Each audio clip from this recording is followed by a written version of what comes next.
Dünya Engelliler Haftası münasebetiyle müdürlüğümüzce düzenlemiş olduğumuz programa teşrif ettiğiniz için teşekkür ediyorum.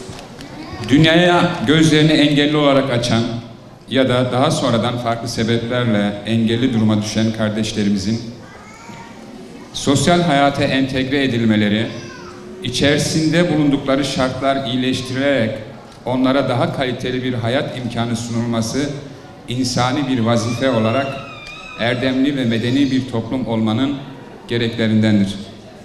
Çünkü engellilik sadece engelli insanların ve ailelerinin maruz kaldığı bir problem değildir. Engellilik istisnasız her birimizi yakinen ilgilendiren ve yine herkesin katkı sunması, duyarlılık göstermesi, olumsuz yönlerini asgariye indirmek için el birliğiyle destek vermesi gereken toplumsal bir husustur.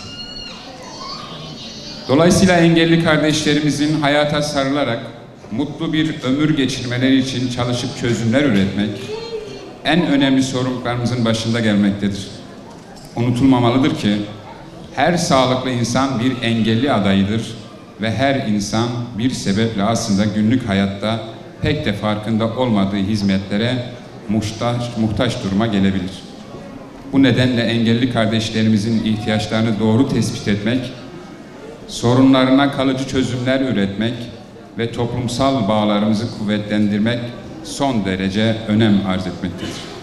Engelli kardeşlerimiz son yıllarda spordan sanata, eğitimden çalışma hayatına birçok alanda önemli başarılara imza atmaktadırlar. Demek ki engellilik herhangi bir zorluk karşısında pes etmek değil, aksine onu aşmak için mücadele etmemektir. Bu güzel gelişmeler bizleri oldukça sevindirmekte ve geleceğe dair umutlarımızı diri tutmaktadır. Ez cümle, engelli kardeşlerimizin toplumsal hayatta daha fazla varlık göstermeleri, daha fazla sosyal sorumluluk üstlenmeleri şüphesiz aziz milletimizin gönül bağlarını güçlendirecek, milletimizin bu gücü de devletimizin gücü olarak tezahür edecektir. Bu duygu ve düşüncelerle tüm engelli kardeşlerimizin Dünya Engelliler Günü haftasını kutluyor, kendilerine sevgi, saygı ve muhabbetlerimi sunuyor, hepinize sağlık ve esenlikler diliyorum. Yar bana bir eğlence medet, yar bana bir eğlence. Vay kara gözüm, iki gözüm merhaba. Hoş geldin, suda pişmiş bal kaba. Uğurlar olsun kara gözüm, ben de dükkanıma gidiyordum, birlikte yürüyelim. Birlikte yürümeyelim.